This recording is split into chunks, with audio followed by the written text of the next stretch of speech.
You are now listening to the podcast for geeks and the stuff they love, where each week we'll talk about everything from anime to movies, games, and prop collecting with the people who create and love it. I'm Jeromy. I'm Vinz.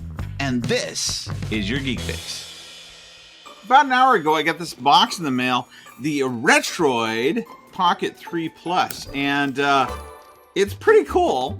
It has the form factor of what looks like a Switch or like a small version of the Steam Deck. But the key to this is that it can play different types of games. It's Android 11 based, and so it can emulate different games using different apps for emulation. Even though I have a PSP and a Game Boy Advance and access to a 3DS, and yet at the same time, these devices won't last forever. I mean, they'll eventually expire, and the games also are not going to last forever. And so the question is, how will we access them or continue to access them in the future without something like this? But at the same time, this doesn't have that authentic look or feel of my original devices, and being able to do that is getting harder and harder as technology continues to move forward. At least a lot of the older tech kind of in the past. And I know that we got to talk to James a little bit last week about different types of consoles. I thought, if we're going to talk about handheld stuff, who's the best person to talk to but our very own Vinz? What are some of the things that you think are the, because you're kind of on the cusp, you're on the leading edge. Yeah. What are some of the best things you think for being able to help carry over and continue to play the games that you enjoy? Also, another thing that's hard to get, batteries for some of these. Like I was looking at that the other day. I was trying to purchase some for my PSP, and actually that was harder to get than it was even 5 years ago. So I know that you have all sorts of things. Tell us about a little bit about some of the stuff that you use and some of the things that you find are pretty good. Well, it really depends on how deep you want to go and how authentic you want to stay with the games you play. So if you want to have a game like you played it, or someone would play it in the 80s with all the quirks, right.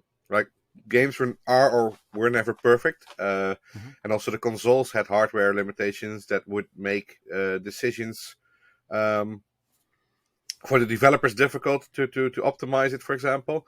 Yep. Nowadays, with the technology that we have and the knowledge that we have, you could go back in time and optimize games, for example. A while back, I saw something that they had the Super FX chips for the Super NES. And there was this game that was really choppy, didn't work well. I think it was Stunt Racer FX or something. And some person came back to the code and optimized it and used the like the flash card with the MSU addition to it, made by Crix, I believe. And they managed to optimize it and make it run on an actual NES with a better frame rate and everything. Yeah. But with the knowledge of now, or even with more time than the developers had making the game and publishing it. So it really depends on how authentic you want it to be, because for an emulator, there are things like frame skips that you can put in to make it run smoothly. And it's all about, do you do it for the enjoyment of the game, or do you want to do it for authenticity and how far you want to dial those in, basically? Right. Well, there's ways to, for example, upgrade even the picture. So that if you have, I know for example, like with the Game Boy, there's ways that you can put that picture, higher definition on your screen, but on the flip side, takes away from. It's like the people who want to use CRTs, for example. People who want to use a CRT want a CRT look. Whereas someone like me, I honestly, I was alive during that era. I don't need the CRT. Well, I'm all for being able to see details that I didn't know were there before, actually. Well, and that's the thing. Like if you play, it's like Super NES games on a flat screen, for example, you see it pixel perfect. But sometimes the artwork was designed to use the CRT and the vagueness of the image to actually add more implied detail. Like there are some like assembler games is a pretty good forum that focuses on that kind of stuff, but also Retro RGB, Bob on YouTube. They do a lot of testing, and I like that. And you can see that sometimes on the CRT it looks a lot better because the games were made for that in that era. And going forward with more fidelity and more definition, it will look better on the display it was designed for. Like if you go like mid 2000 games, 3D games, they look better on mid 2000 TVs than on the newer ones because of the post processing and all that kind of stuff. So you really have to make a decision about that. And of course, emulation is a computer pretending to be what it's not. So it takes a lot of overhead and a lot of effort for that PC. So you need a pretty decent system for it. Thankfully now with the Retroid, it's getting more compact and easier to do. But there's also the whole FPGA situation. One of the 2 projects I have at home is called the Mr. FPGA project, which basically an FPGA is a field programmable gate array. And it's basically a piece of magic in a small tiny box that basically says I'm not the expert to tell you what it is, but it's basically a chip that can mimic resistors and actual physical parts of a computer. It's emulating the hardware, not just the game running. It's figuring out how it would run. That rubs people the wrong way, so I was avoiding that.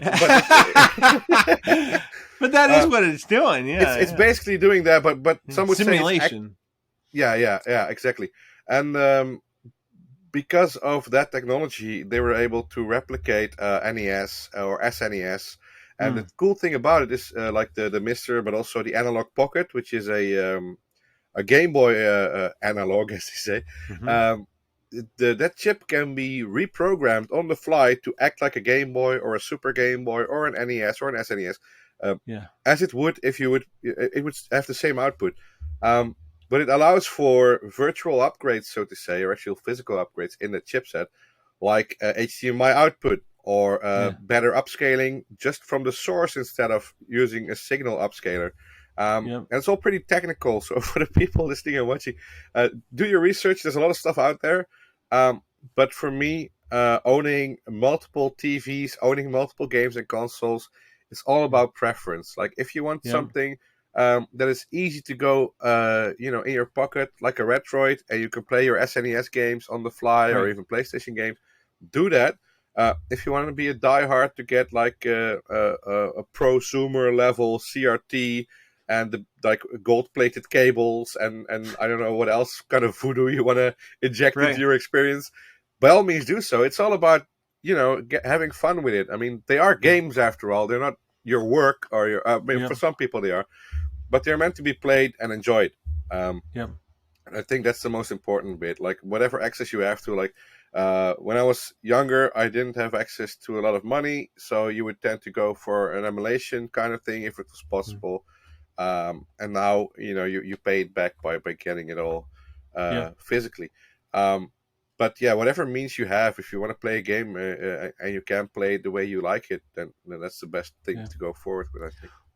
There's some, I mean, as much as we'd like to maintain things and take care of them, unfortunately, like go back to Atari, I might have an Atari console and I might have some Atari games, but the fact is, even if I took great care of those and I want to get more, not everybody took care of them. So, I mean, it's pretty limited what you can access if you're not going to, if somebody didn't rip something at some point in time and share it to an archive or to a library, and there's some great archives out there. So, I mean, like, so that at least then it's something that the future people can actually access, because we're talking just basic boards that were not meant to last. They didn't picture that a lot of these things were going to last that long, they weren't built that way. So if people aren't also creating something that can be digitally saved, then it's gone kind of forever. With except even with those people that are trying to use literal gum to try and try and keep solder points together and things like that. You know, I mean, the other thing is sharing, unless you also have a CRT, how you're connecting it. And like, you know, are you using some kind of controller box, or are you know, how much you want to invest in something, or you're going in and you're adding componentry to be able to switch it over for your HDMI and stuff like it. It's a matter of, you know, how classically you want to play it and how much money you're willing to invest to do that versus being able to, play it in the future. But you touch upon preservation, and that's a big thing. Like lost media nowadays with digital stuff, it can be gone in an instant, but also the media on which those things were saved has a shelf life or an expiration date, so to say. So some stuff is lost forever. Some stuff gets found in a warehouse somewhere. One thing and this is a very first world hobby, but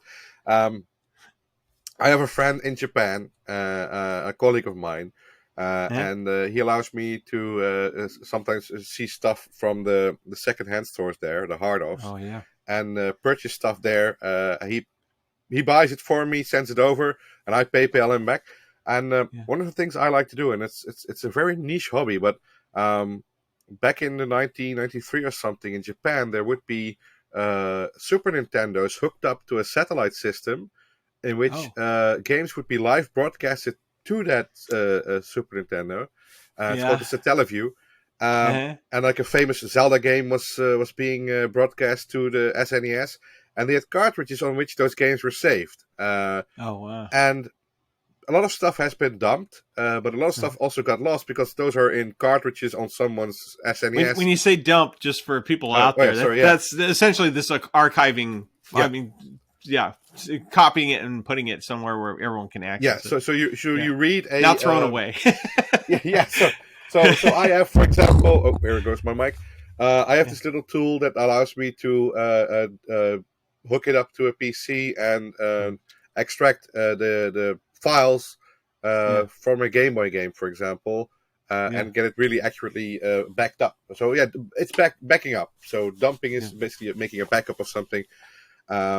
Of a cartridge, but in the so what I like to collect then or purchase is those memory cards or these Super Nintendo cartridges that are known to be able to store those games from the satellite that was on in the 1990s, and hopefully find something that hasn't been released yet.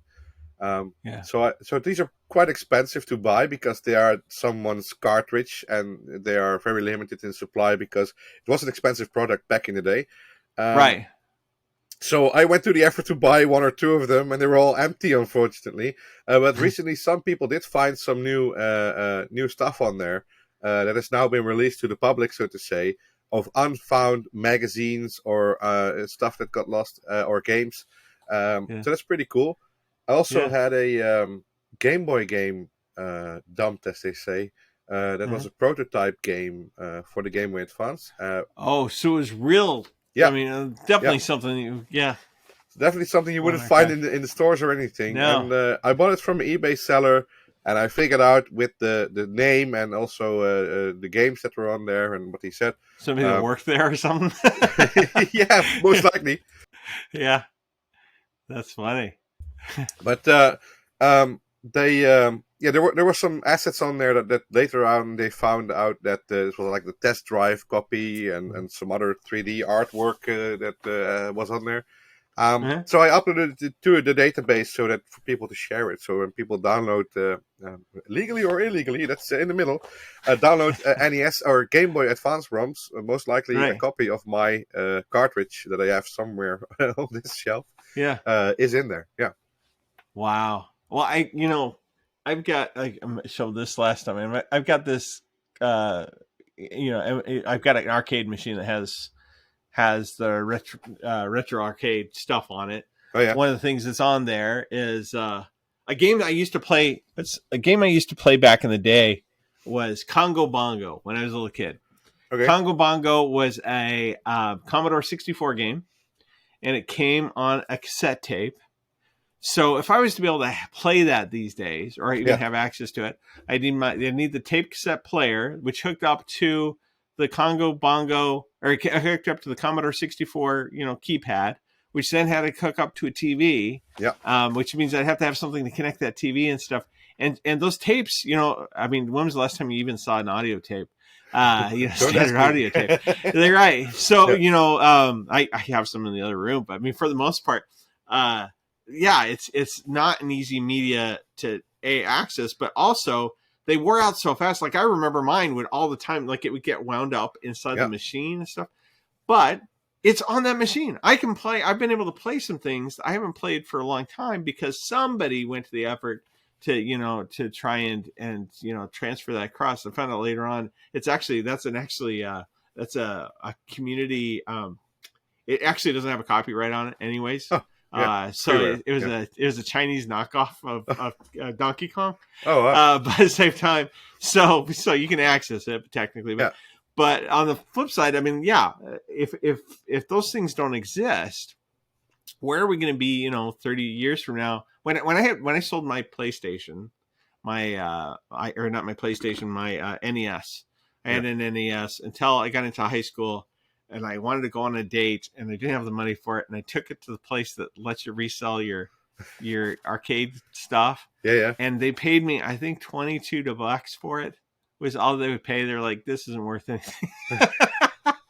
And now, now it's worth quite a bit. But at the same time, I mean, like, these consoles. Every year, there's going to be consoles that are going to be gone forever. Yeah, and sure, there's people that build new versions that kind of do the same thing or can play those old ones, or are technically really emulators that run the cards. Yeah, but how do you consolidate it too?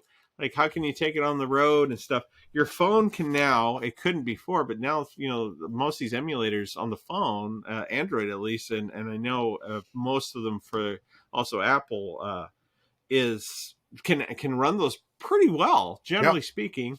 I mean, there's some that are pretty laggy, but for the most part, I mean, we're getting to the point where you can take your old games on the road and kind of go from there. So, exciting stuff. I'm excited to see some of the things that you got coming out, Vinz. Same here. You're like, wonder what it'll be.